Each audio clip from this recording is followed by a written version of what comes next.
남극은 과학자들에게 우주만큼이나 매력적인 곳입니다. 지구상에서 가장 추운 대륙이자 가장 신비로운 곳으로 연평균 기온이 영하 55도이며 최저 온도는 무려 영하 98.6도를 기록할 만큼 지구상에서 가장 추운 곳이기도 하죠. 만약 피부가 노출된다면 몇 분 만에 동상에 걸리며 뜨거운 물을 공중에 부으면 닿기도 전에 눈이 될 정도로 극도로 추운 환경인 것입니다.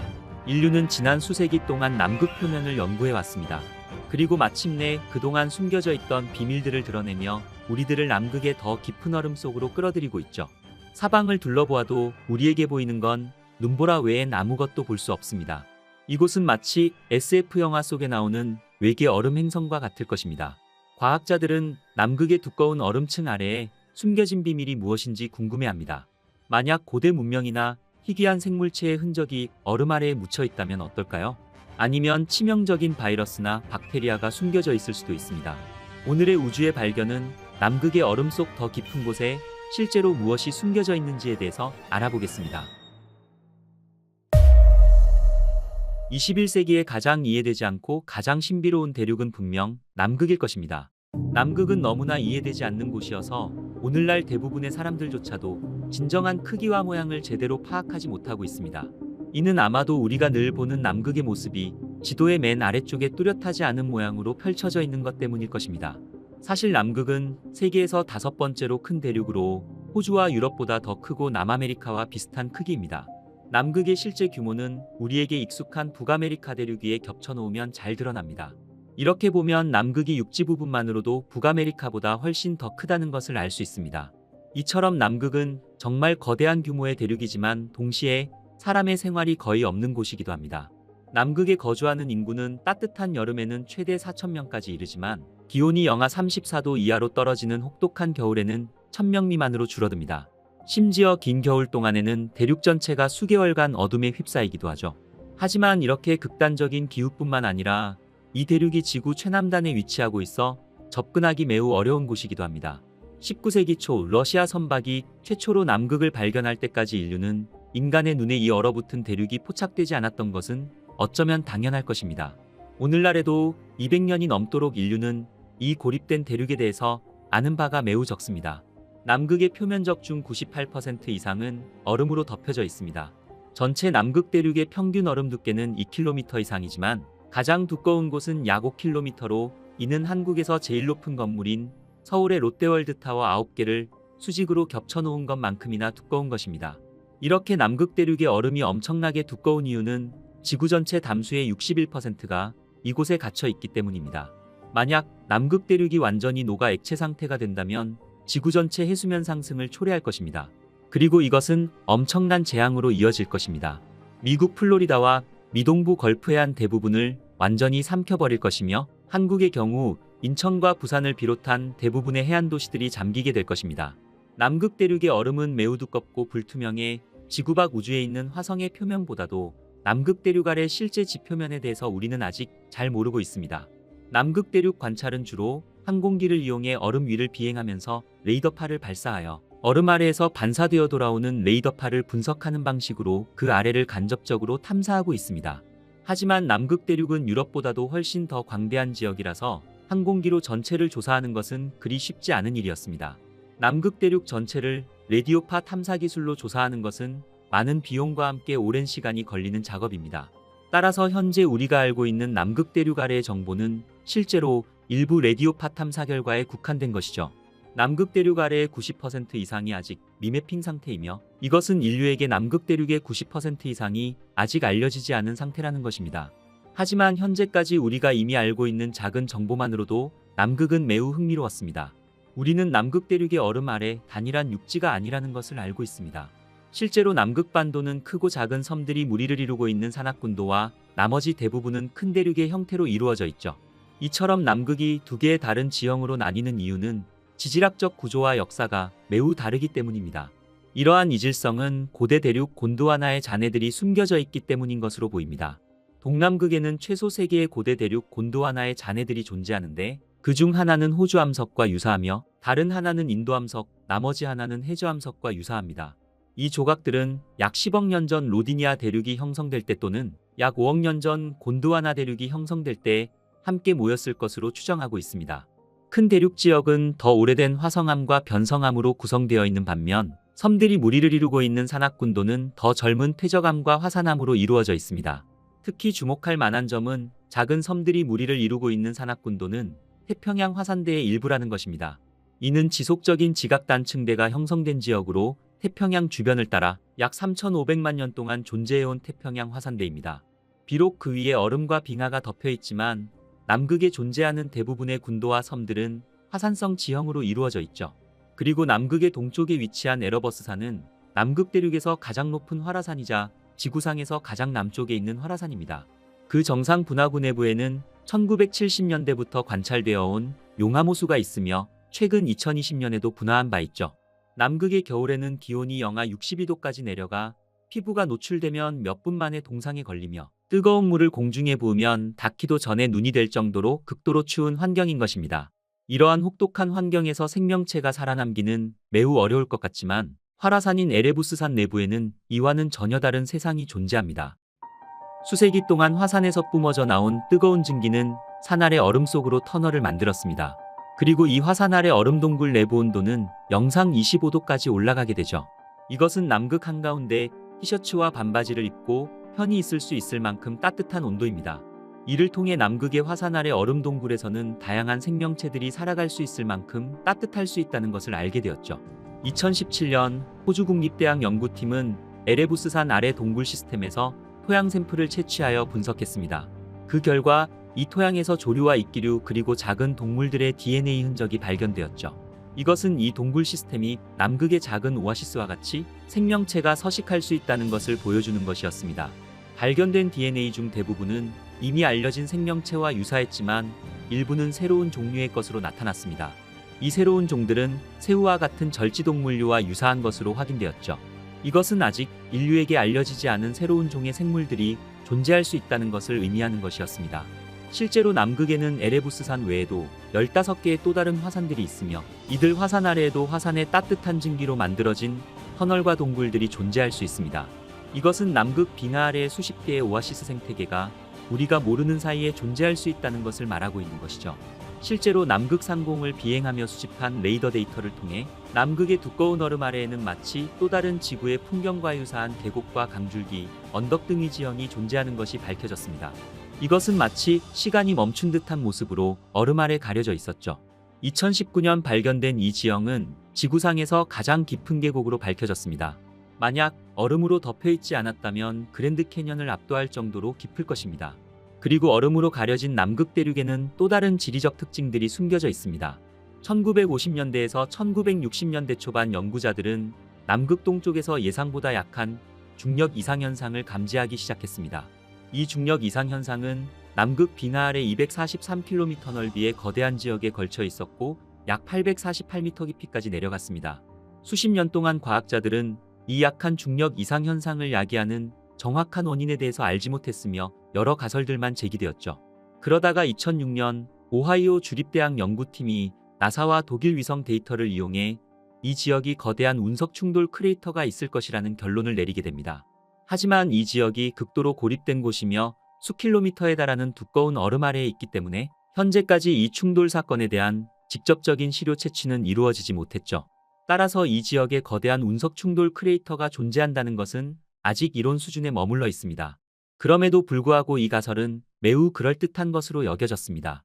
만약 이 중력 이상 현상이 실제로 운석 충돌 크레이터라면 이것은 세계에서 가장 큰 크레이터가 될 것입니다. 그 폭은 멕시코 유카탄 반도의 칙술루구 크레이터보다 약 3배는 더 클 것으로 추정되며 이 거대한 운석 충돌 크레이터는 약 6,600만 년 전 직경 10km의 운석이 이 지역을 강타하면서 형성된 것으로 믿고 있죠. 하지만 침식 등의 영향으로 지구 표면의 충돌 크레이터는 시간이 지남에 따라 점차 사라지게 됩니다. 이런 이유로 오하이오 연구팀은 이 남극 빙하 아래 구조물이 1억 년 전에서 5억 년 전 사이에 형성된 것으로 추정하고 있죠. 이 시기는 지구 역사상 가장 큰 대량 멸종 사건이었던 페름기 대멸종이 일어났던 시기와 대략 일치합니다.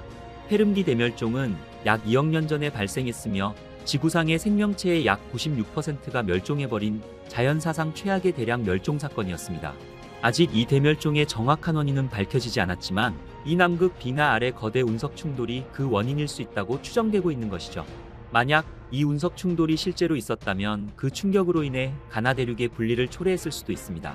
그리고 이 거대 충돌이 지각을 크게 약화시키며 남극과 호주 등의 분리로 이어졌다는 가능성을 보여주고 있죠.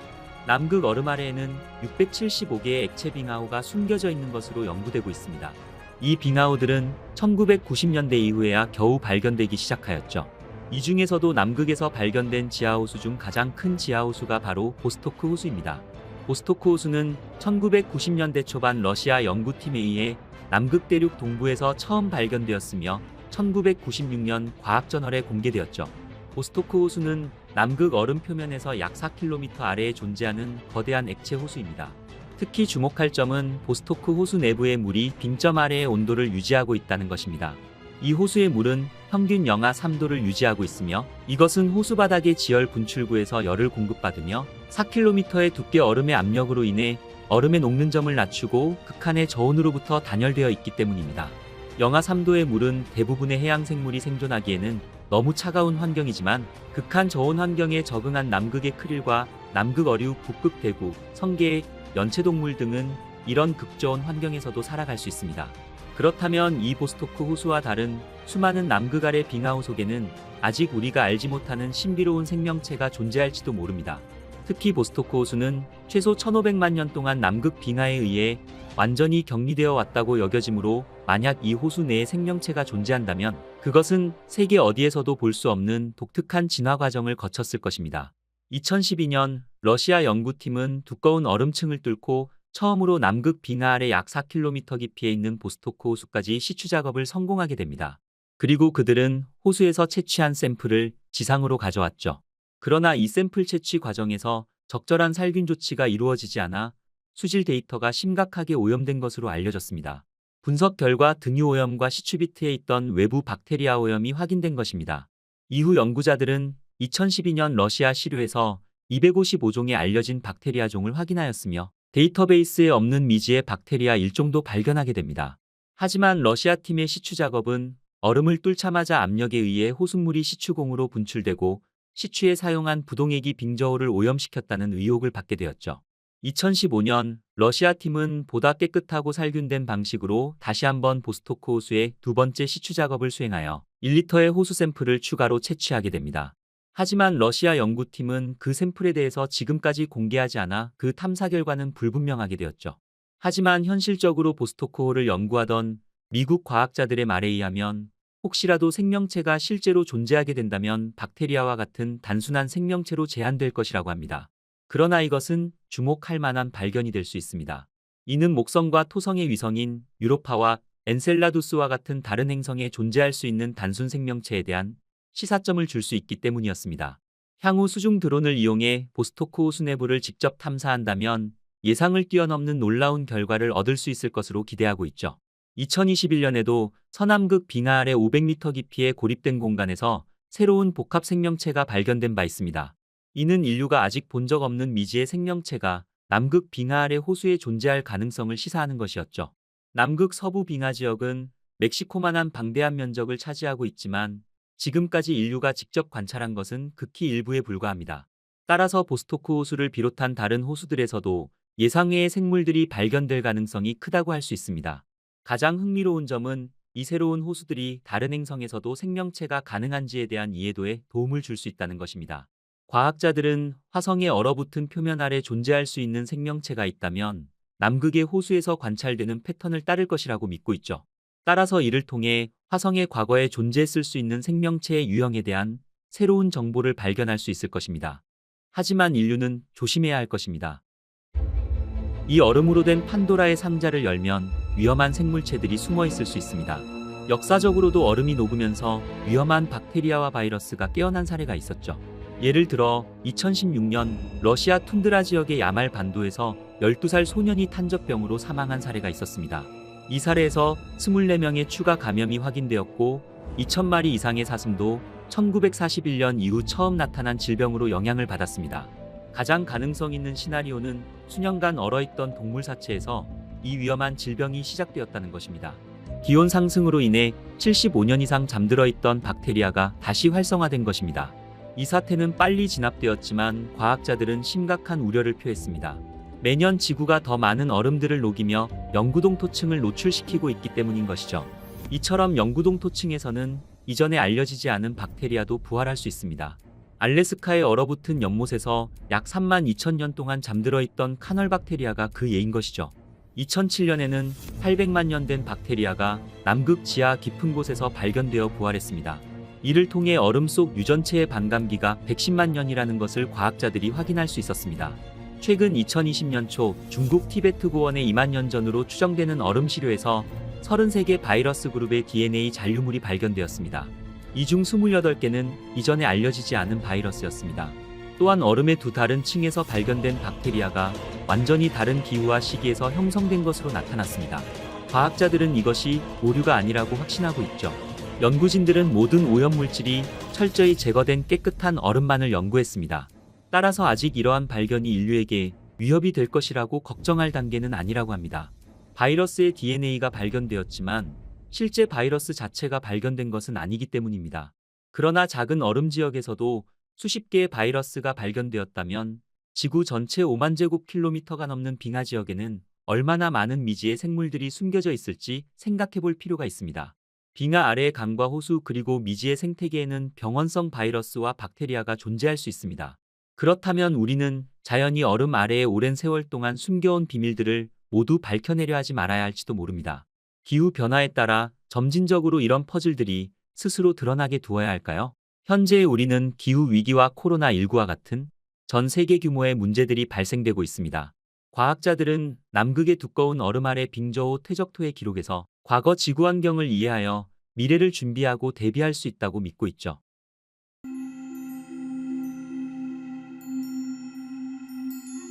마리아나 해구는 지구상에서 가장 매혹적이고 신비로운 장소들 중 하나입니다. 서태평양에 위치한 이 거대한 수중 틈은 수십 년 동안 과학자들과 탐험가들, 그리고 이야기꾼들을 매료시켜왔죠. 마리아나 해구의 매력은 믿을 수 없는 깊이뿐만 아니라 지구상에서 가장 깊은 곳에 서식하고 있는 불가사의한 생물들과 놀라운 지질학적 특징들로 우리들을 매료시켜왔습니다. 마리아나 해구에는 챌린저 해연과 비티아즈 해연이 존재합니다. 해연이란 해구의 가장 깊은 곳을 가리키는데 세계에서 가장 깊은 곳 비티아즈 해연은 1957년 소련의 비티아즈 탐사선이 발견하였죠. 그 깊이는 무려 1만 1035m로 엄청나게 깊은 심연의 바다로 알려져 있습니다. 만약 해발 8,848m인 에베레스트 산을 마리아나 해구 안으로 떨어뜨린다고 해도 그 정상 위에는 2,000m 이상의 물이 여전히 남아있다는 것을 뜻한다는 것입니다. 우리나라 63빌딩과 비교하자면 63빌딩을 수직으로 세운다고 하여도 무려 40개의 63빌딩이 들어가는 어마어마한 깊이인 것입니다. 마리아나 해구를 더욱 흥미롭게 만드는 것은 그곳에 살고 있는 기이하고도 신비로운 생명체들일 것입니다. 이 생명체들은 깊은 바다의 극심한 압력과 어둠 속에서 살아남기 위해 독특한 방식으로 진화해왔으며 심해 생명체 중 가장 유명한 거주자들 중 일부는 가장 깊은 곳에 사는 물고기로 기록된 마리아나 꼼치와 해저에서 먹이를 찾아다니는 작은 새우처럼 생긴 단강류들이었습니다. 특히 얼마 전 미 국립해양대기청인 NOAA는 수심 약 3,700m 깊이에서 발견한 신종 해파리를 촬영한 영상을 공개하였습니다. 마치 SF 영화 속에서나 등장할 법한 이 해파리는 칠흑 같은 심해 속에서 화려하게 발광하며 존재감을 과시하기도 하였죠. 또한 탐사팀은 보랏빛을 발하는 심해 해삼과 심해 아귀 등 쉽게 보기 힘든 심해 생태계의 신비를 로버를 통해 엿볼 수 있었습니다. 깊은 파도 아래 비밀스럽게 숨겨져 있는 지구상에서 가장 깊은 곳 마리아나 해구, 경이롭고 흥미로운 장소인 마리아나 심연의 바닷속으로 들어가 보겠습니다.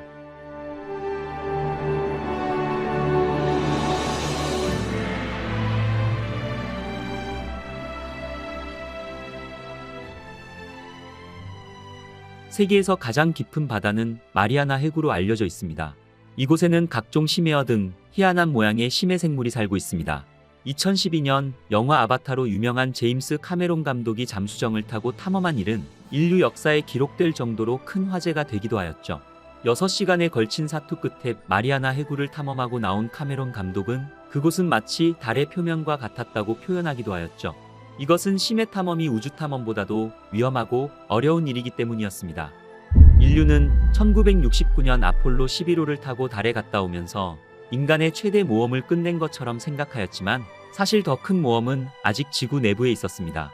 빛조차 닿지 않은 희귀한 심해 생물이 살고 있는 심해 탐험과 땅속 탐험이 아직 남아있는 것이죠.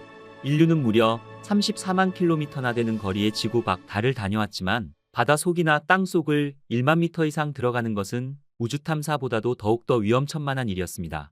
그나마 세계에서 가장 깊은 바다인 11km의 마리아나 해구에는 갈 수 있었지만 지구속 35km 거리로 추정되는 지구 내부의 멘틀은 아직 인간이 확인조차 할 수 없는 미지의 세계로 남아있는 것이죠.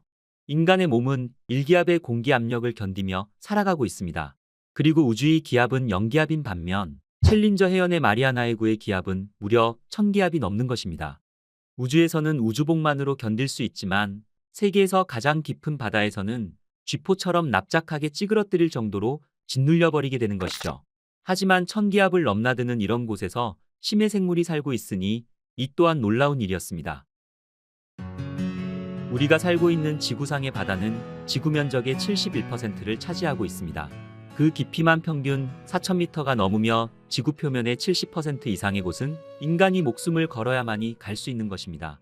즉 인류가 탐사한 지구의 바다는 채 5%도 제대로 보지 못했다는 것을 의미하는 것이죠. 그렇다면 마리아나 해구는 과연 어떤 곳이고 사람들은 어떻게 그곳까지 내려갔을까요? 해구는 깊은 바다 속에서도 가늘고 길게 움푹 팬 곳을 말합니다. 전 세계 바다에는 30개 가까운 해구가 있으며 보통 수심이 6000m 이상입니다. 세계에서 가장 깊은 바다는 산속의 계곡처럼 깊은 골짜기의 해구 양쪽에 높은 봉우리가 솟아있는데 이곳이 우리가 여행을 가는 사이판 섬과 괌 섬이 있는 곳입니다. 서태평양의 괌 부근에 위치한 마리아나 해구는 마리아나 제도에서도 서쪽으로 200km 정도 떨어진 곳에 위치하고 있습니다.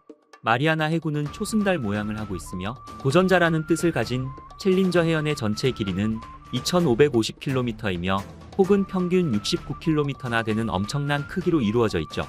육지에서는 히말라야 산맥의 가장 높은 산인 에베레스트 산이 있는 것처럼 마리아나 해구에서도 가장 깊은 곳은 챌린저 해연입니다. 2012년 미국 뉴햄프셔 대학 연구팀이 측정한 챌린저 해연의 깊이는 1994m였습니다. 우리나라의 서해바다와 동해바다의 깊이가 약 44m와 1300m이니 챌린저 해연의 깊이는 상상을 초월하는 깊이인 것입니다.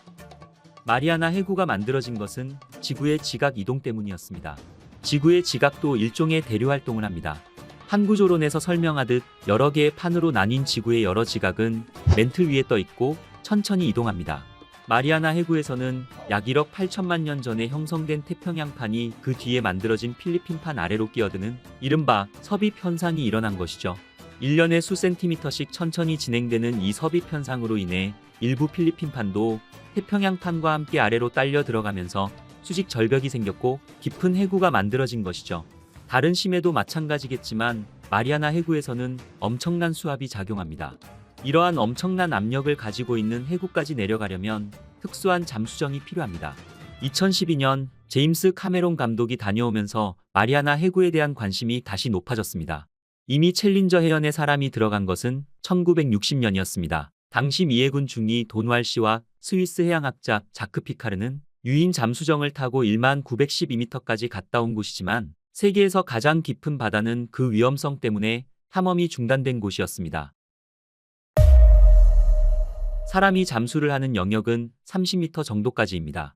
전문 심해 다이버가 들어갈 수 있는 곳이 약 300m까지이므로 옛날 사람들에게는 신비롭고 공포스러운 미지의 영역이었을 것입니다. 핵잠수함이라고 해도 수심 700m 정도까지만 자망할 수 있습니다. 이것은 수압 상쇄 방법을 이용해서 압력을 견딜 수는 있지만 인간이 타게 된다면 그 한계가 발생하게 되므로 탐험에는 대체로 무인 잠수정이 사용되게 되는 것이죠. 인간이 마리아나 해구 등 심해를 본격적으로 탐사를 시작한 것은 1980년대 이후부터입니다. 마리아나 해구는 여전히 지구상에서 가장 깊은 바다로 유명하지만 최근에는 세계 각국의 연구에 따라 기회와 희망의 공간으로서 새로운 가치를 인정받고 있습니다. 지난 2011년 덴마크와 일본, 영국, 독일 과학자들로 이루어진 국제연구단은 수심 10.9km의 심해 고압을 견딜 수 있는 무인 잠수정을 이용해 마리아나 해구가 탄소 싱크대 역할을 한다는 사실을 밝혀냈습니다. 마리아나 해구 일대에 다량의 탄소가 저장되어 있었던 것이죠. 이것은 얕은 바다에서보다 박테리아의 탄소 분해 활동이 활발하게 이루어지고 있다는 것을 밝혀낸 것입니다. 연구단은 마리아나 해구가 다른 해저 지역보다 더 많은 유기물을 축적하기 때문에 다량의 탄소를 저장할 수 있다고 설명하고 있죠. 현재 심해 탐험은 미국과 러시아, 일본, 중국 등 심해 탐사의 최고 기술을 보유하고 있습니다. 심해는 광물 자원이 넘쳐나는 것으로 보고되고 있습니다. 더군다나 챌린저 헤어는 아마존처럼 온실가스를 가두는 역할까지 한다고 하니 생물학 연구에 큰 도움이 되는 것이죠. 그리고 심해 탐사는 의외로 우주 연구에도 큰 도움이 된다고 합니다. 세계에서 가장 깊은 바다의 바닥은 열악한 환경으로 인하여 생물 밀도가 아주 낮습니다. 하지만 희귀한 심해 생물이 많이 발견되고 있어 우리들을 더욱 놀라게 하였죠. 이렇게 나쁜 환경에서도 살아남는 방법을 연구한다면 지구 밖 화성 등의 우주기지를 건설하는 데에도 큰 도움이 될 수 있을 것입니다. 일반적으로 해양학자들은 수심 2000m부터를 심해라고 부릅니다. 타이타닉호가 가라앉아 있던 곳이 3800m 깊이였습니다. 이런 곳에는 마치 외계인 같은 심해 생물과 심해어들이 살고 있었습니다. 세계에서 가장 깊은 바다도 죽음의 세계는 아니었던 것이죠. 해양학상의 심해는 약 2000m 깊이보다 더 깊은 곳을 말하지만 생물학상에서 심해는 약 200m 깊이 이하를 말합니다. 바다 표면에서부터 200m까지는 햇빛이 들어오는 구간으로 표해수층이라고 합니다. 즉 바다의 바깥 표면이라고 할 수 있는 것이죠. 인간이 보거나 먹는 생물들이 주로 서식하는 곳입니다. 이곳은 돌고래나 상어 같은 어종이 활동하는 영역으로 특히 플랑크톤이 대량으로 번식하기 때문에 바다의 먹이사슬이 가장 활발한 곳이기도 하죠. 인류는 세계에서 가장 깊은 바다인 마리아나 해구에도 갔었지만 심해 생물에 대해서는 거의 모르는 상태와 같았죠. 심해 전문 해양학자의 인터뷰에 의하면 심해 생물을 새로 잡을 때마다 50%에서 90%는 아직 미확인된 생물들이 잡힌다고 합니다. 이것을 계산해보면 심해 생물은 무려 3천만 정도 넘을 것으로 추측하고 있는 것이죠. 지금까지 대륙과 인근 바다에서 확인된 생물은 총 140만 종으로 심해 생물 탐사는 지구 안에서도 우리가 모르고 있는 또 다른 세계, 즉 외계가 존재하는 것과 다름없다는 것입니다. 세계에서 가장 깊은 바다에 사는 이들은 빛도 없는 곳에서 물만으로 생존합니다.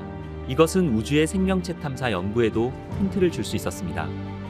우주 과학자들은 빛이 없는 우주 공간에서도 물이 존재할 가능성이 있는 곳이면 외계 생명체의 가능성이 있는 것으로 추측하여 연구하고 있는 것입니다. 우리가 보통 알고 있는 심해 생물들은 200m에서 1000m 사이의 심해어들입니다. 마리아나 해구의 깊이의 10분의 1도 안 되지만 이미 여기부터는 빛이 잘 들어오지 않습니다. 흔히 중심해라고 부르지만 해양학에서는 아직 완전한 심해라고 할 수 없습니다. 심해에 산다고 알고 있는 향유고래와 대왕오징어들이 이 구간에 살며 인터넷에 심해 생물이라는 사진으로 돌아다니는 베러라이와 마귀상어, 블로피시 등이 이곳 중심해에 살고 있는 생물들인 것이죠. 이제 세계에서 가장 깊은 바다인 마리아나 해구의 3분의 1 정도의 지점인 3000m까지의 깊이인 심해 중층으로 들어가 보겠습니다. 여기서부터는 다큐멘터리의 심해 생물이라고 소개되는 심해어들이 나오기 시작합니다. 이곳에서는 빛은 거의 사라지고 에너지 소모를 줄이기 위해서 근육들도 거의 없는 심해어들이 나타납니다. 역시 아귀종은 심해어답게 심해아귀 등 여러 종으로 번성하고 있었습니다. 바이퍼피시, 초롱아귀, 핑퐁스폰지, 풍선뱀장어 등이 서식하고 있습니다. 특히 얼마 전 미국 해양대기관리처인 NOAA는 수심 약 3700m 깊이에서 발견한 신종 해파리 젤리피쉬를 촬영한 영상 자료를 공개하였습니다. 마치 SF 영화 속에서나 등장할 법한 이 해파리는 칠흑 같은 심해 속에서 긴 촉수 10여 개가 바깥쪽으로 펼쳐 화려하게 발광하며 존재감을 과시하였습니다. 또한 탐사팀은 보랏빛을 발하는 심해 해삼과 심해 아귀, 은상어 등 쉽게 보기 힘든 심해 생태계의 신비를 로버를 통해 엿볼 수 있었습니다. 그리고 심해 중층 아래는 심해 저대가 있습니다. 오대양의 평균 깊이가 4000m이니 대부분의 바다의 바닥이 여기에 해당하는 것이죠. 마리아나 해구의 절반인 6000m 정도의 깊이까지를 말하며 빛이 없는 어둠의 지역을 말하는 것입니다. 심해 중층의 생물들과 다르게 발광기도 없으며 눈은 모두 퇴화해서 아예 빛을 못 보기 때문이죠. 이곳에 사는 심해 생물들은 사마귀 아귀, 늑대덧 아귀, 대구장어, 얼간이 문어, 세발치 등이 살고 있습니다. 마지막으로 6000m부터 마리아나 해구의 바닥인 11000m까지를 하달존이라고 부르고 있습니다. 그리스 신화에 나오는 죽음과 지하세계를 관장하는 저승의 신 하데스의 구역이라는 뜻으로 붙여진 하달존은 일명 초심의 저대라는 곳으로 해양 지각판의 충돌이 일어나는 곳에 주로 생성됩니다. 세계에서 가장 깊은 바다인 이곳은 빛이 완전히 차단되어 거의 0도에 가까운 낮은 온도를 가지며 쇠도 찌그러뜨릴 만한 8,000톤의 거대한 압력이 누르고 있고 유속마저 느려서 우리는 이곳을 죽음의 세계라고 생각해 왔었죠. 하지만 8,000m 깊이를 중심으로 부족류와 해삼류의 심해 생물들과 꼼치류의 심해어가 살고 있는 것을 발견하였습니다. 뿐만 아니라 마리아나 해구 근처 해저 분지에서는 마그마의 열이 솟구치는 수백 도의 뜨거운 물과 연기가 나오는 열수 분출공이 형성되어 있었습니다. 이 뜨거운 열수 분출공에는 다양한 심해 생물이 살고 있었죠. 생물의 진화는 물론 형성 원인을 통해 지구의 지각과 화산 활동의 관계에 대해 폭넓은 연구가 가능하게 된 것입니다. 특히 원두꼼치과의 천사물고기는 세계에서 가장 깊은 바다에 사는 심해어로 알려져 있습니다. 미국 워싱턴대 해양생물학자인 맥켄지 게링어 박사와 미국과 영국 연구자들은 2014년부터 2017년 사이 세계 최고의 심연인 마리아나 해구에서 어류를 조사했습니다. 수심 6,900m에서 8,000m 깊이의 고등어 미끼와 함께 카메라를 내려보내 몰려든 물고기를 촬영한 것이었죠. 장비를 해구 바닥에 내리는 데만 4시간이 걸렸습니다. 해구 바닥 환경은 칠흑 같은 암흑이었습니다. 어떤 물고기도 살 수 없을 것 같은 이런 심해에서 발견한 물고기는 뜻밖에도 연약하고 평화로운 모습이었습니다. 게링어 박사는 그처럼 극단적인 환경에 살아가는데도 그다지 탄탄하거나 강하게 생기지 않았다며 그렇지만 아주 잘 살고 있었다라고 이 대학 보도자료에서 말하기도 하였죠. 채집한 마리아나 꼼치의 크기는 8.9cm에서 23.5cm로 연한 분홍색 피부는 반투명해 내장이 일부 드러나 보였고 비늘도 전혀 없었습니다. 겁나게 생긴 심해 포식어와는 전혀 다른 모습이었죠. 하지만 이들은 심해의 최상위 포식자였습니다. 꼼치는 다른 포식자들을 피해 점점 더 깊은 바다에 적응하다 해구에서 살게 되었을 것입니다. 식물은 광합성을 해야 살 수 있기 때문에 초심의 저대에는 살지 못합니다. 오로지 동물만 생존하는 독특하고 이상한 세계인 것입니다. 빛이 없으니 일반적인 바다 생물의 먹이인 플랭크톤마저 없어 그저 위쪽에서 떨어지는 사체들을 먹었을 것입니다. 하지만 이곳에는 다른 포식자도 없고 해구의 지형이 깔때기처럼 모아져 위쪽에서 떨어지는 어류의 사체는 풍부한 먹이였을 것입니다. 스스로 먹이를 구하기 어렵다 보니 근육량도 퇴화되었으며 또한 어둠의 바다가 너무 넓어서 언제 짝짓기에 성공할지도 모릅니다. 챌린저 해연뿐만 아니라 전 세계의 해구에서 심해어들의 모습이 거의 비슷한 것은 극한의 환경 때문이었을 것입니다. 그러나 무엇보다 경이로운 것은 그럼에도 불구하고 생물이 살아간다는 것입니다. 그렇다면 이러한 극한의 환경 속에서 어떻게 심해 생물들이 살 수 있을까요? 바다 표면 가까이에 사는 물고기들은 불에를 가지고 있지만 심해에 사는 심해어들은 불에가 없습니다. 만약 불에가 있다면 가스로 채워진 불에와 외부 수압의 차이로 불에가 터져버릴 것입니다. 하달존에 사는 해양 생물들의 비결은 세포 단위에서 이루어진 진화와 적응이 있었습니다. 거대 다각 갑각류와 마리아나 꼼치 같은 생물들은 압전액이라 불리는 고농도 유기분자를 갖고 있습니다. 이 압전액이 극도로 높은 압력에서 이들의 세포막과 단백질이 찌그러지는 것을 막아준 것이었습니다. 압전액은 세포 안에서 단백질이 차지하는 공간을 늘려주어 주변의 수압 무게를 버틸 수 있게 해준 것입니다. 매사추세츠에 있는 해양학연구 소속 심해생물학자인 팀 생크에 따르면 이 같은 원리는 텐트에 말뚝을 세우는 것과도 같은 원리라고 표현하기도 하였죠. 깊은 바닷속 대부분은 인간이 탐험하지 않은 곳입니다. 미국 국립해양대기국은 대양의 80%는 탐험이 이루어지지 않았고 관측되지도 않았으며 지도로 작성된 적도 없다고 밝혔습니다. 우리가 해저보다 화성 표면을 더 많이 안다는 역설도 그런 현실에서 비롯된 것이었죠. 깊은 해구는 지구에서 가장 외진 곳입니다. 그러나 그곳을 이해한다면 지구의 중요한 특성을 더 잘 알 수 있을 것입니다. 지질 구조와 기후 변화만이 아니라 지구에서 생명체가 어떻게 탄생했는지에 관한 단서도 얻을 수 있을지 모른다는 것이죠. 인류의 호기심은 알려지지 않은 세계에 대해 찾아 나서고 싶은 열망으로 가장 높은 산을 정복하고 작은 뗏목 하나로 드넓은 대양의 수평선을 넘어 지구 밖으로 날아가 태양계의 행성들까지 탐험하게 되었습니다. 하지만 인류는 여전히 정복하지 못한 채 탐험하고 있는 두 곳의 미지의 세계가 남겨져 있죠. 바다와 우주는 오랫동안 인류에게 동경과 경외의 대상이었습니다. 그리고 바다와 우주의 깊은 곳에서는 놀랍도록 수많은 연관성을 가지고 있죠. 두 곳 모두 춥고 어두우며 인간은 과학 장비의 도움이 없이는 숨조차도 쉴 수 없을 것입니다. 깊은 바닷속 해저 세계와 광활하게 펼쳐져 있는 우주는 인류가 가지고 있는 상식들을 뒤흔들며 아직까지 풀리지 않은 매혹적인 미스터리를 가지고 있습니다.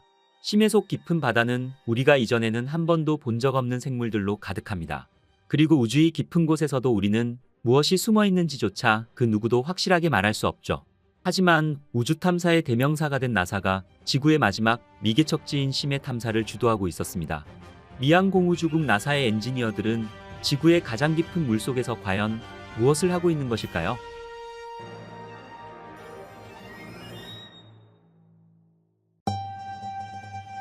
바다는 지구 면적의 70%를 차지하고 있을 정도로 인류에게는 가장 큰 천연자원일 것입니다. 하지만 그 중요성에도 불구하고 바다의 대부분은 거의 알려지지 않았죠.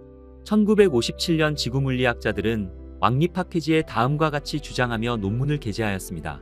바다는 세계 표면적의 3분의 2 이상을 덮고 있지만 바다 밑 해저에 대해서 알려진 것보다 달 표면에 대해서 더 많은 정보가 알려져 있다고 주장하는 내용이었죠. 이 말은 그 당시 바다 아래의 지형에 대해서 잘 알지 못했다는 사실을 언급한 것이었습니다. 그리고 그 당시 달 표면과 해저에 대한 이해 사이에는 상당한 지식 격차가 있었습니다. 하지만 이 기사는 심해에 대한 추가 탐사와 연구의 필요성에 대한 관심을 불러일으키는 데 도움이 되었죠. 나사를 생각하면 아마도 로켓이 우주로 발사되는 모습이 먼저 떠오를 것입니다. 하지만 나사는 지구의 바다 또한 탐험해 왔습니다. 나사의 탐사 방식은 흥미로웠습니다. 이 이야기는 나사가 설립된 1958년으로 거슬러 올라갑니다. 설립 당시 나사의 주요 목표는 지구대기와 우주 공간을 연구하는 것이었죠. 그 당시 그들에게 바다 탐험은 계획에는 없었습니다. 하지만 나사는 1978년 시세트라는 최초의 해양 위성을 발사하며 모든 것이 바뀌기 시작했습니다.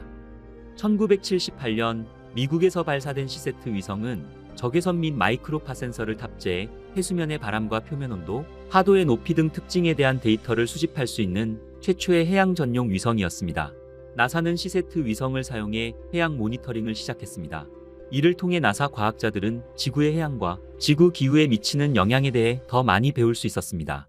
그리고 2000년 밀레니엄 시대 나사의 해양 탐사 프로그램은 더욱더 흥미로운 바다 진출로 이어지게 됩니다. 나사가 우주 비행사를 준비시킬 수 있는 방법은 우주 공간이 시뮬레이션된 우주 경험을 통해서일 것입니다. 플로리다 해안에서 약 8.7km 떨어진 곳에 세계 유일의 수중 연구실인 아쿠아리우스 연구소가 있습니다. 이곳은 바다 밑 해저에 있는 수중 연구실로 이 작은 연구실에는 한 번에 최대 6명을 수용할 수 있습니다. 이곳은 원래 해양 연구자들이 몇 주 동안 바다 밑 물속에 머물면서 인근 산호초를 연구할 수 있도록 돕기 위해 만들어졌죠. 해양 연구원들은 수심 19m 깊이에 머물며 훨씬 더 오랫동안 부작용 없이 머물 수 있습니다.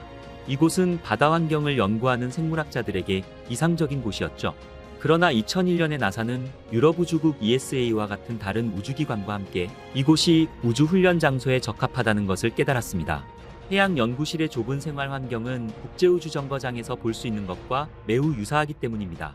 아쿠아리우스 기지에서 일주일을 보낸 우주비행사들은 우주 공간에서의 삶이 어떤 것인지에 대한 중요한 체험을 얻게 되었죠. 나사는 이 같은 훈련을 니모 프로그램으로 부르며 우주비행사들의 극한 환경 적응 작전으로 같은 해 우주비행사들을 수중 연구실로 보내기 시작했습니다. 그 이후 23개의 니모 임무가 진행되었으며 전 세계 우주비행사들이 참여하였죠. 그곳의 우주비행사들은 심해 슈트를 입으며 우주 유형이 어떤 것인지를 경험하고 인간이 달로 돌아가거나 화성에 가는 날을 위해 준비했습니다. 그러나 이것이 나사가 바다를 사용한 유일한 용도는 아니었습니다. 나사의 관심은 우주비행사를 훈련하는 그 이상을 계획하고 있었죠. 나사의 가장 중요한 훈련은 언젠가 지구 밖 가장 큰 바다를 가진 위성을 방문하기 위한 것이었습니다. 바로 지구 밖에 있는 외계 해양 탐험을 고려한 것이었습니다. 나사의 과학자들은 목성의 위성 유로파와 토성의 위성 엔셀라두스의 두꺼운 얼음 표면 아래 상당히 넓은 바다가 있을 수 있다고 생각합니다. 이 위성들은 지구 지름의 4분의 1에 불과함에도 유로파의 바다가 지구의 모든 바다를 합친 것보다 2배나 더 많은 물을 보유하고 있다고 추측하고 있죠. 이는 흥미로운 가설이었습니다. 태양의 빛이 위성들의 두꺼운 얼음 표면 아래까지 침투하지 않더라도 위성 내부의 함석 지각과 액체물의 혼합물만으로 두 위성의 지하바다에 생명체가 살 수 있는 이상적인 후보가 될 수 있다고 생각한 것입니다. 과학자들은 이 얼음 위성들의 지하바다에 생명체가 실제로 발생했는지를 알아보기 위해 최고의 테스트 방법을 고려하였죠. 하지만 여기서 곤란한 사실은 유로파의 얼음 지각이 매우 두껍다는 사실입니다. 유로파의 표면 온도는 평균 영하 171도로 지구의 빙하와는 비교도 되지 않을 정도로 두꺼운 얼음 지각으로 형성되어 있죠. 그리고 그 두께는 적어도 수십 킬로미터 이상으로 추정하고 있지만 정확한 두께는 아직 아무도 모릅니다. 1998년 유로파를 탐사했던 갈릴레오 탐사선의 데이터를 다시 분석하기 시작했습니다. 과학자들은 얼어붙은 유로파의 얼음지각 두께를 다시 계산하여 시뮬레이션한 결과 유로파의 얼음지각의 두께는 적어도 20km 이상으로 현재의 과학기술 수준에서도 쉽게 뚫고 들어갈 수 있는 수준이 아니었죠. 하지만 과학자들은 2030년 유로파를 탐사할 유로파 클리퍼 미션에 큰 기대를 걸고 있습니다. 유로파 클리퍼는 유로파 표면을 스치듯 지나가며 매우 자세한 정보를 수집해 지구로 전송할 것입니다. 계획대로 된다면 과학자들은 유로파의 얼음지각의 두께와 구조에 대해 더 정확히 알 수 있을 것입니다. 그리고 언젠가는 로봇의 핵동력 라디에이터를 사용해 유로파의 두꺼운 얼음 껍질을 녹여 외계바다에 침투해 유로파의 지하바다에 무엇이 있는지 우리의 눈으로 직접 확인할 수 있을 것입니다. 이 같은 프로젝트는 실제로 계획되고 있으며 이를 위해 나사는 크라이오봇이라는 특별한 장비와 기술을 개발 중에 있죠. 만약 로봇이 유로파의 두꺼운 얼음을 뚫고 일단 내려가게 되더라도 탐사선과의 무선 신호는 쉽게 도달할 수 없습니다. 탐사선의 메시지는 크라이오봇과 함께 얼음을 통해 내려오는 거대한 케이블을 통해 전달됩니다. 유로파의 두꺼운 얼음 지각을 뚫고 내려간 크라이오봇은 100에서 200km 더 자율적으로 하강하여 어둡고 추운 고압의 환경을 탐색하고 외계의 지하바다에서 어떤 외계 생명체가 헤엄칠 수 있는지를 확인할 것입니다. 나사는 외계 행성의 지하바다를 탐험할 로봇을 테스트하기 위해 지구 바다 깊은 곳 바로 심해를 생각한 것이었죠. 지구상에서 가장 깊은 바다의 깊이는 11km에 불과하지만 유로파와 지구 사이의 중력 차이로 인해 둘 사이에서 압력은 생각보다 훨씬 더 비슷할 것으로 추측하고 있습니다. 유로파의 100km 깊이의 바다는 130메가파스칼에서 260메가파스칼 사이의 정수압을 가지고 있는 것으로 추정되며 만약 이것이 지구상의 바다에 존재한다면 수심은 약 13km에서 26km에 해당합니다. 이는 지구에서 수백 킬로미터 아래로 내려가야만 했습니다. 바다에서 가장 깊은 곳인 마리아나 해구의 압력은 표면 압력의 1100배이며 이와 같은 압력은 인간의 개별 세포를 분쇄하고 일반적인 잠수함들을 파괴시키기에 충분할 것입니다. 하지만 이런 극심한 압력에도 불구하고 아이러니하게도 이곳에서도 생명은 살아남았습니다. 그리고 이 심해 생명체들은 단순히 살아남는 것을 넘어 엄청나게 번성하기까지 하였죠. 1977년 갈라파고스 열수 탐험대의 심해 탐험가들은 그러한 압력에서 살아남을 수 있도록 특별히 강화된 원격 조종 탐사 장비를 사용해 해저 열수 분출구주 위에 모여있는 번성하는 생태계를 발견하고 충격을 받았습니다. 서관벌레와 개, 물고기 등이 풍부하게 발견되었습니다. 과학자들이 더 많은 탐사를 수행함에 따라 그들은 그곳에서 온갖 종류의 이상한 생명체를 발견하였죠. 새우처럼 생긴 양강류는 손바닥만한 크기였습니다. 그리고 길이가 8m에 달하는 큰 지느러미 오징어는 확실히 외계인처럼 보였죠. 6,000에서 11,000km 깊이의 하달 구역으로 알려진 지역에서 생명체는 누구도 상상할 수 없었던 방식으로 심해의 조건에 적응하는 방법을 배웠습니다.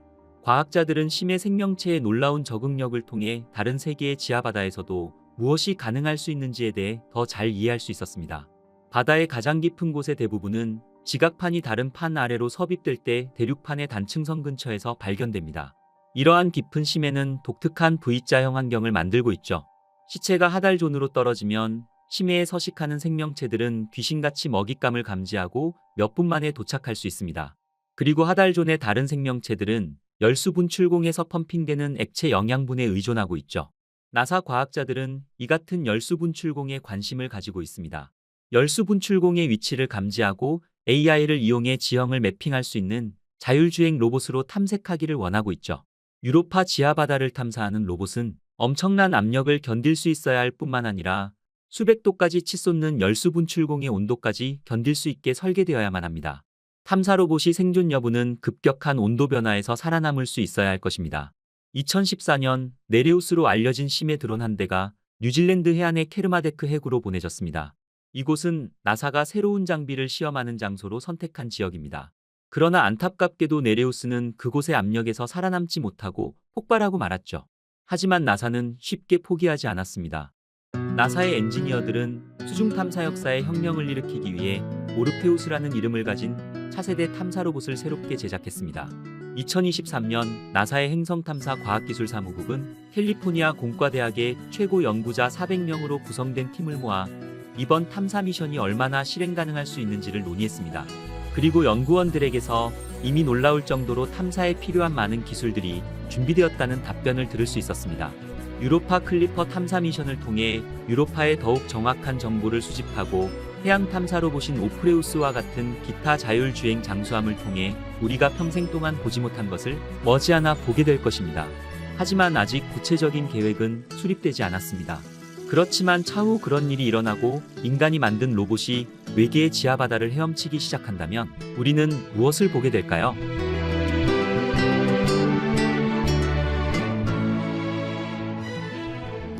바다는 인류를 비롯한 모든 생명체들에게 정말 고마운 존재일 것입니다. 38억 7천만 년 전 최초의 생명체가 나타난 것도 바다였습니다. 이후로도 무수한 생명들을 키웠으며 지금도 물속에 사는 생물들이 땅 위에 사는 생물보다 많을지도 모릅니다. 엄청난 수의 식물 플랑크톤과 동물 플랑크톤뿐만 아니라 무척추동물, 물고기, 파충류, 포유류 등 물속에 사는 동물들의 정확한 종류와 숫자들을 아직도 다 알지 못하고 있죠. 그리고 엄청난 양의 해조류 또한 바다에서 자라고 있습니다.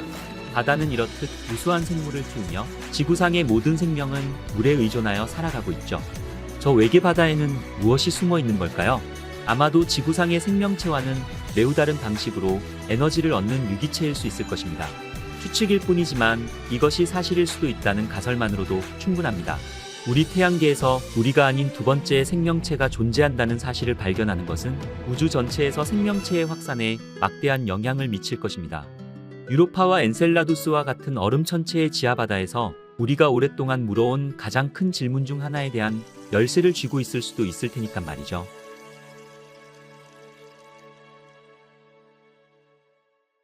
곰벌레에 대해 들어보신 적이 있으시다면 아마도 그들이 불사의 존재라는 이야기를 들어보셨을 것입니다. 과학자들은 정말 많은 시도를 해왔습니다. 과거 수십 년에 걸친 연구들을 살펴보면 곰벌레는 상상할 수 없는 극한의 실험 조건에서도 살아남았죠. 특히 곰벌레의 어떤 종들은 절대온도에 가까운 영하 273도에 노출된 후에도 견뎠으며 150도로 가열시켜도 살아남았습니다. 이런 극한의 조건에서도 살아남은 곰벌레들은 30년 이상 냉동고에 보관되어도 아무 일도 없다는 듯이 깨어났죠. 심지어는 우주까지 날아가 우주 방사선에 노출되었습니다. 이것은 우리가 알고 있는 그 어떤 것과도 달랐습니다. 이 사랑스러운 미생물들은 어떻게 이렇게 뛰어난 생존력을 가지게 된 것일까요? 과학자들은 궁금했습니다. 하지만 최근 발표된 연구 덕분에 우리는 곰벌레의 엄청난 생존력에 대해 알게 되었죠. 만약 이번 연구로 곰벌레에서 배운 것들을 인간에 적용하게 된다면 인류가 고민하고 있는 암과 같은 질병을 예방하고 우주의 높은 방사선 속에서도 여행할 수 있게 될 수도 있을 것입니다. 심지어 SF 영화에서 볼 수 있는 냉동 수면 상태에서도 생존할 수 있을지도 모르는 것이죠. 1773년 독일 생물학자 요한 고츠 교수는 현미경을 들여다보다 다른 미세 동물들과는 다른 이상한 생명체를 발견하게 됩니다. 요한 고츠 교수가 연구하던 다른 미생물들은 수영하거나 꿈틀거리거나 촉수를 사용해 움직였지만 이것들은 이상하게도 미세조류 위를 기어가고 있었죠. 이 생명체는 놀랍게도 8개의 짧은 다리와 작은 발톱이 달려 있었습니다.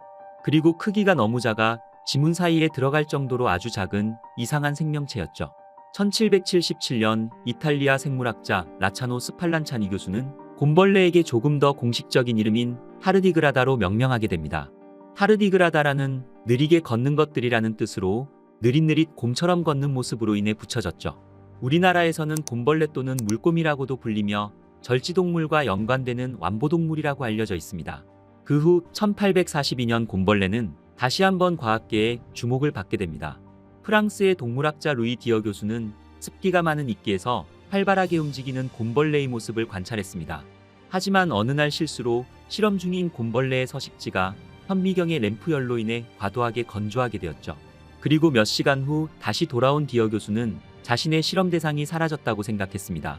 미세 현미경으로 보이는 것은 어두운 색깔로 변해버린 파편들만 볼 수 있었죠. 디어 교수는 이것이 곰벌레의 잔해일 것이라고 추측하게 됩니다. 호기심 많은 곰벌레는 건조하게 말라버린 공처럼 완전히 죽은 것처럼 보였습니다. 하지만 샘플에 수분을 주입시키자 놀라운 일이 발생했습니다. 곰벌레가 다시 천천히 살아나는 것이었습니다. 이것은 정상적인 유기체와 세포에서는 불가능한 일이었죠. 극심한 탈수 현상은 세포 붕괴로 이어져 세포 내부의 기계 구조를 완전히 손상시키고 보통은 회복조차 불가능합니다. 하지만 디어 교수의 곰벌레들은 며칠 또는 몇 개월까지도 건조되어 정지 상태로 유지할 수 있었죠. 뜨거운 온도와 차가운 온도, 높은 압력에 노출시켜도 아무 일도 없었던 것처럼 다시 살아나게 할 수 있는 것을 발견하게 된 것입니다. 그리고 더욱 놀라운 사실은 대사 활동이 거의 감지할 수 없는 수준까지 감소해 곰벌레의 정상적인 대사 속도에서 0.01%, 즉 만배까지 느려졌다는 것이었습니다. 이것은 마치 세상에서 가장 작은 좀비와도 같은 존재였죠.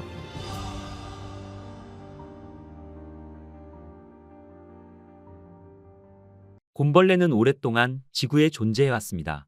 그 기원은 약 5억 5천만 년 전 캄브리아기로 거슬러 올라가 공룡 이전부터 존재해왔죠. 실제로 곰벌레의 가장 오래된 화석은 백악기 시대에 해당하며 이것은 공룡 시대와 같은 시기로 약 9천만 년 전의 것으로 보여지고 있습니다. 사랑스러운 곰벌레는 이렇게 인류보다도 더 오랜 시간 지구상에 존재해왔지만 곰벌레의 화석이 발견된 것은 불과 4마리일 정도로 귀했습니다. 호박 속에 갇힌 곰벌레는 쥬라기 공원에 나오는 영화 속 공룡들처럼 실제로 호박 속에서 잘 보존되어 있었죠. 마치 타임머신처럼 곰벌레를 가둔 호박은 나무의 송진 등이 땅속에 파묻혀 수소와 탄소 등과 같이 결합해 만들어진 광물을 말합니다. 과거와 현재에 걸쳐 곤충들이 종종 이 물질에 갇혀 탈출하지 못하는 경우가 발견되는데 때때로 이러한 고대 호박 덩어리가 물에 떨어져 침전물 속에 묻히게 되었고 시간이 지나면서 점점 더 깊이 묻히게 되면 수천 년 동안 압력과 온도가 상승하게 되면서 이러한 조건들이 송진을 단단하고 유리와 같은 형태로 변하게 만드는 것이죠. 하지만 불행히도 고대 곰벌레의 DNA는 보존되지 않았습니다. 우리가 지금까지 발견한 가장 오래된 DNA의 흔적은 겨우 200만 년 전의 것이었죠. 하지만 곰벌레의 해부학적 구조는 호박 속에 보존되어 있어 최근 하버드 대학 연구팀은 공초점 형광 현미경을 사용해 그 한계를 뛰어넘어 보다 자세한 이미지를 얻을 수 있었습니다. 가장 오래된 곰벌레의 화석은 9천만 년 전의 것이지만 현대의 곰벌레와 매우 유사했습니다. 실제로 살아있는 곰벌레와 거의 같은 모습이었죠. 곰벌레들의 외부 형태가 그렇게 오랫동안 변화하지 않았다는 것은 과학자들에게 놀라운 일이었습니다. 이것은 곰벌레들의 몸 구조가 매우 안정적이다는 것을 의미하는 것이었습니다. 통통한 엉덩이와 짧은 다리를 가지고 있는 곰벌레는 첫눈에 보아도 친숙하게 보입니다. 그래서 우리는 그들을 물곰이라고 부르거나 이끼벌레라고 부르기도 하죠. 곰벌레들은 이끼에 붙어 있는 수생환경에서 발견됩니다. 그리고 그들은 북극에서부터 남극에 이르기까지 육지와 바다, 이끼에서 식물까지 지구상의 거의 모든 곳에 분포되어 있습니다. 하지만 지구상의 거의 모든 부분에서 흔히 발견되는 생물임에도 불구하고 곰벌레는 여전히 신비함을 간직하고 있죠. 곰벌레의 해부학에 대한 신비는 배우면 배울수록 더욱 깊어집니다. 육안으로는 볼 수 없는 곰벌레는 현미경을 통해서만 확인할 수 있으며 곰벌레의 길이는 50마이크론에서 1200마이크론까지 다양하지만 보통은 500마이크론 이하입니다. 곰벌레의 몸의 구조는 놀라울 정도로 효과적이었습니다.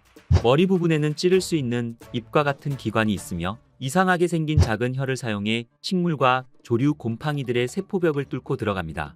그 후 식도에서 음식을 빨아들이고 영양소는 소화관에서 몸의 나머지 부분으로 퍼집니다. 그러나 일부 곰벌레들은 살아있는 유기체를 통째로 먹는 포식자들이었습니다. 과학자들은 배고픈 곰벌레들이 하루에 최대 56개의 선형 동물을 먹을 수 있다는 것을 발견하였죠. 그리고 일부 곰벌레들은 매우 기본적인 눈을 가지고 있습니다. 곰벌레들은 큐티클이라 불리는 껍질로 덮여 있습니다. 이 껍질은 항상 같은 크기를 유지하고 있으며 곰벌레가 성장함에 따라 벗겨져야만 했습니다. 그리고 일부 곰벌레들은 껍질이 벗겨질 때 이 껍질의 알을 낳아 포식자로부터 알을 보호했죠. 그런데 이상하게도 곰벌레의 알들은 항상 같은 숫자의 세포를 가진 아주 작은 아기 곰벌레로 태어났습니다. 아기 곰벌레들은 인간들처럼 세포 분열을 하지 않고 개별 세포의 확대를 통해 몸만 더 커지며 성장하였죠. 성체 곰벌레들은 동일한 수의 세포를 가지며 어떤 것들은 최대 4만 개의 세포로 이루어져 있습니다. 이러한 성장 방식은 세포 분열 중 발생할 수 있는 암이나 돌연변이의 위험을 줄일 수 있습니다. 그리고 그들은 소화계와 침샘, 심지어 작은 뇌까지 가지고 있었죠. 그리고 곰벌레는 음식에서 영양분을 추출한 후 우리들처럼 그것을 배출합니다. 과학자들이 현재까지 발견한 곰벌레의 종들은 약 1000종 이상이며 곰벌레를 찾은 곳과 찾지 않은 곳에 따라 아직 발견되지 않은 많은 종들이 있을 것이라고 믿고 있습니다. 2017년 노스캐롤라이나 대학교의 토마스 부스비 교수의 연구팀들은 곰벌레가 극한의 온도와 치명적인 조건에서 어떻게 생존하는지를 파헤치고자 했습니다.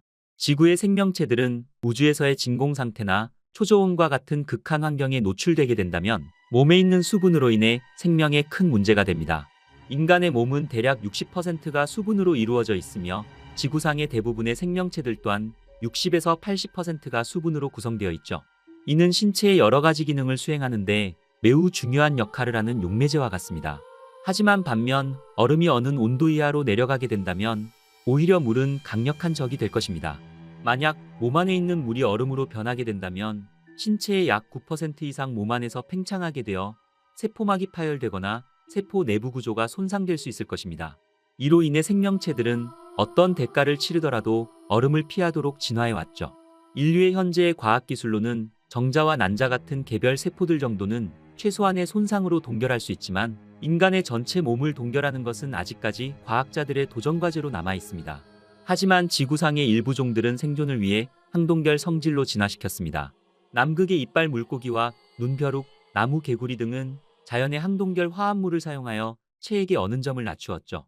하지만 이것은 겨우 얼음이 어는 바로 아래 온도에 한정되어 있어 곰벌레와 같은 극한 상황과는 거리가 먼 것이었습니다.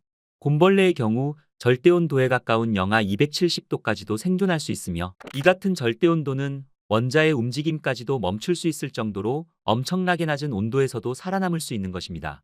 과학자들은 곰벌레가 극한 조건에 직면했을 때 천천히 탈수 과정을 시작한다는 것을 발견하게 됩니다. 극단적인 환경 변화 속에서 생존하는 방법은 크립토바이오시스라고 불립니다. 이는 곰벌레가 톤 상태라고 불리는 일종의 정지 상태에 들어가는 것입니다. 이를 위해 그들은 신진대사를 완전히 중단하여 거의 죽은 상태에 가까워지죠. 그들의 근육 섬유는 경직되는 것처럼 고정되고 종종 몸에서 엄청난 양의 물을 잃게 됩니다. 이 과정은 결코 즉각적이지 않으며 몇 시간이 걸릴 수 있지만 어떤 경우에는 전체 수분의 97%까지 이르며 세포 손상의 가능성을 크게 줄이는 것이었습니다. 그 동시 곰벌레는 몸을 수축시켜 표면적을 줄이면서 위험에 노출되는 정도를 최소화하는 것이었죠. 물이 충분하지 않거나 너무 더울 때 완전히 수축하여 이 톤 상태로 들어가는 것입니다. 부스비 교수와 그의 연구팀들은 이러한 작은 미생물이 죽음을 피할 수 있게 해주는 숨겨진 메커니즘이 서서히 작용하고 있다는 것에 흥미를 느꼈습니다. 곰벌레가 톤 상태에 들어갈 때 분자 수준에서 무슨 일이 일어나는지 조사하기 시작했습니다. 그리고 연구팀들이 발견한 것은 예상치 못한 결과였죠. 일반적으로 특정 형태로 접히는 단백질 대신 고정된 구조가 없는 단백질 형태가 발견된 것입니다. 이것은 세포 내에서 느슨한 실처럼 자유롭게 떠다니고 있었죠. 정상적인 조건에서는 이 단백질들이 그다지 주목할 만하지 않았지만 곰벌레가 탈수 상태에 있을 때 스트레스를 받으면 서서히 변형되어 고체화되면서 세포 내부의 유리와 같은 섬유망을 형성하는 것이었습니다. 일반적으로 세포 내에서 단백질 손상은 세포가 너무 뜨겁거나 너무 차가울 경우 그리고 기계적인 스트레스를 받을 때 발생합니다. 그리고 만일 단백질 구조가 깨지면 다시는 조립되지 않죠. 곰벌레의 세포에서 새롭게 발견된 이 단백질들은 무질서한 단백질 또는 TDPS라고 불리며 탈수나 극한의 온도와 기계적 스트레스로부터 세포 내의 일반 단백질이 파손되는 것을 방지하는 젤과 같은 네트워크를 형성했습니다. 부스비 교수의 연구팀은 곰벌레의 TDPS가 실제로 생존의 열쇠인지를 확인하고 싶었습니다. 그의 팀들은 곰벌레의 단백질이 생성되는 유전자를 마침내 다른 유기체, 특히 효모와 박테리아에 삽입하게 됩니다. 하지만 아쉽게도 이 유기체들은 일반적인 탈수 상태에서 생존할 수는 없었지만 갑자기 곰벌레처럼 극심한 건조 상태에서도 견딜 수 있게 된다는 것을 확인하게 됩니다. 곰벌레 단백질 TDPS는 이러한 외부 유기체에서도 동일한 방식으로 작용해 유리와 같은 보호용 방패를 생성한다는 것을 발견함으로써 이 단백질들이 곰벌레의 생존 무기에서 아주 중요한 구성 요소임을 입증하게 된 것이었습니다. 방사선의 치사량은 쥐의 경우 약 0.6에서 0.9g이며 인간의 경우에는 약 2.5에서 4.5g의 방사선입니다. 만약 인간이 약 50g의 방사선에 노출되면 심각한 경련과 함께 5일 이내에 사망할 것입니다.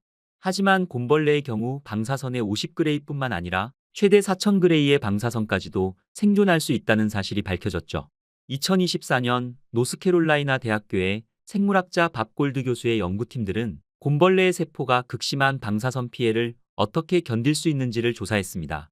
첫 번째 실험 단계는 곰벌레가 톤 상태로 두고 인간에게 아주 치명적인 강한 감마선을 곰벌레에게 노출시켰습니다.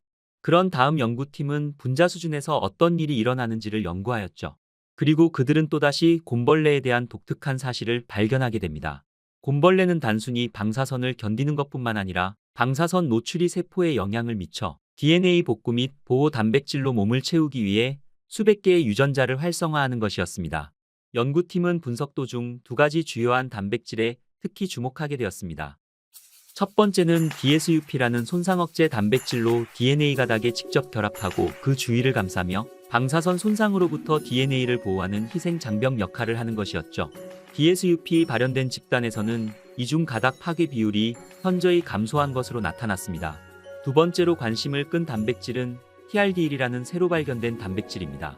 DSUP는 손상을 예방하는 데 도움을 주는 반면 TRDL은 방사선 스트레스 아래에서 염색체가 마모되기 시작할 때에도 염색체를 안정화하는 역할을 합니다. 이 단백질은 본질적으로 분자 접착제처럼 작용하여 염색체를 임시로 다시 결합시키며 정상적인 복구 과정이 이루어질 수 있을 만큼 충분히 오래 유지하였죠. 그리고 마침내 과학자들은 이 독특한 곰벌레의 생존 가능성이 인간에게 활용될 수 있는지를 테스트하기 위해 TRDL 단백질을 인간의 세포에까지 실험하게 됩니다. 도쿄대학교의 테다 타지 교수와 그의 연구팀은 배양된 인간의 배아, 신장세포를 조작하여 DSUP과 TRDL 단백질을 발현하도록 해 방사선에 노출시키는 실험을 진행했습니다. 실험 결과 대조군과 비교했을 때 이 세포는 X선에 노출되었을 때 더 높은 생존율을 보였으며 DNA에 대한 X선 유도 손상이 무려 40%나 적게 나타났습니다. 그러나 여기서 우리가 스스로에게 물어볼 질문은 왜 곰벌레가 이렇게 극한 환경에서 생존하기 위해 그렇게 극단적인 유전적 노력을 기울였는가 하는 것입니다. 곰벌레의 조상이 현재의 곰벌레보다 더 극한 환경에서 살았을 가능성이 있으며 가혹한 조건에서 생존하는 능력으로 진화 특성이 남아있을 수 있다는 것이죠. 예를 들어 지구의 초기 역사에서는 온도가 극단적으로 변동되었을 것입니다. 그리고 방사선 노출 및 지구의 잦은 변화를 겪는 등 조건이 훨씬 더 불안정했을 것입니다. 하지만 곰벌레의 생존 능력 중 우주 진공이나 우주에서 가장 차가운 온도에서도 생존할 수 있도록 진화하였는지는 아직 우리는 알지 못합니다. 일부 사람들은 곰벌레가 우주로부터 온 외계 생명체라고 생각합니다. 하지만 과학자들은 지구상 거의 모든 곳에서 생존할 수 있는 이 놀라운 능력이 과학자들에게 또 다른 더 큰 질문으로 이어졌죠. 곰벌레는 우주에서 생존할 수 있을까? 아니면 언젠가 곰벌레의 능력을 활용해 새로운 행성에서 거주할 수 있지 않을까? 우리의 눈에 보이지 않을 정도로 작은 미생물들이 우리에게 가르쳐 줄 수 있는 것들에서 실제로 인류의 미래를 열 수 있을지도 모릅니다. 인류가 외계 환경을 탐험하고자 할 때 곰벌레는 우리의 여정에서 중요한 열쇠가 될 수 있을 것입니다. 나사가 계획하고 있는 아르테미스 미션은 달에 기지를 세우고 그 이후 깊은 우주로 나아가는 것입니다. 이러한 환경은 대기가 부족한 우주 환경에서 우주 비행사들을 방사선에 노출시키게 됩니다. 이는 시간이 지남에 따라 DNA 손상으로 상당한 위험을 초래할 것이며 인류가 우주에서 장기간 생존하는 것의 방해 요소 중 하나일 것입니다. 이것은 나사가 개발 중인 심우주 미션의 우주 비행사들에게 방사선을 차단할 수 있는 최초의 생명력 방어막이 될 수 있습니다.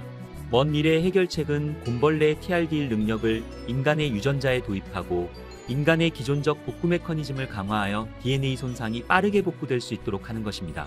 하지만 이것은 사실상 실용적인 사용까지는 아직도 매우 먼 이야기처럼 느껴지실 수도 있을 것입니다. 그러나 최근 도쿄대학교의 실험 결과를 보면 미래의 가능성이 다가오고 있다는 것을 말해주고 있죠. 2020년 과학자들의 연구에 따르면 강한 자외선에 견딜 수 있는 새로운 곰벌레의 종이 발견되어 몇 가지 흥미로운 실험 결과도 나왔습니다.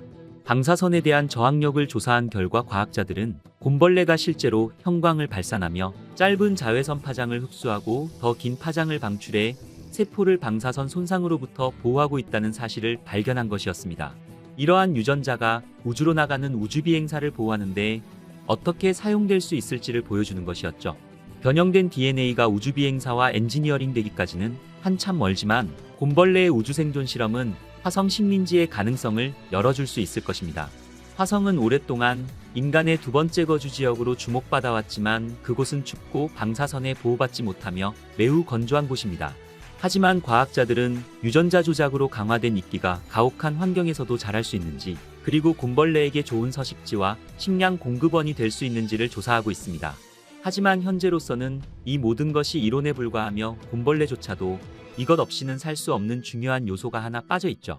그것은 바로 물입니다. 화성에 존재하는 미세한 물은 얼음이나 행성 표면의 광물에 갇혀 있지만 예전에 화성은 광활한 바다로 덮여 있었습니다. 최근 화성 탐사 로봇인 퍼스비어런스가 발견한 포도주색 암석은 한때의 화성에 물이 흐른 증거를 가지고 있으며 암석 내에서 탄소 기반의 분자 또한 감지하였죠. 그리고 가장 흥미로운 점은 이 암석이 지구의 표범 반점처럼 보이는 무늬로 덮여 있다는 것입니다. 지구에서는 이러한 반점은 미생물의 화석을 나타내는 신호입니다. 하지만 이 암석이 지구로 돌아와 연구되지 않는 한 미생물의 존재 여부를 확인할 수 없습니다. 그렇지만 이 암석에서 미생물이 발견된다면 그 미생물이 어떤 모습이었을지 상상하는 것만으로도 가슴이 두근거립니다. 혹시 곰벌레가 살고 있지 않을까요? 곰벌레는 종종 불사의 존재로 불리지만 이는 물론 완전한 사실은 아닙니다. 그들의 자연 환경에서는 먹히거나 다치거나 노화로 죽을 가능성이 꽤 높습니다. 그러나 곰벌레들이 이런 명성을 가진 이유는 얼려도, 끓여도, 굶겨도, 심지어는 치명적인 방사선을 쬐어도 죽지 않는 그들의 강인한 생명력의 놀라움과 자연의 경이로움 때문일 것입니다. 오늘의 우주의 발견은 지구 최강 생명체인 완보동물 물곰 곰벌레에 대해서 알아보았습니다. 이 작은 생물들은 극한의 환경에서도 결코 포기하지 않으며 그들의 생명력은 우리의 호기심을 자극하며 자연의 놀라운 비밀을 계속해서 밝혀줄 것입니다.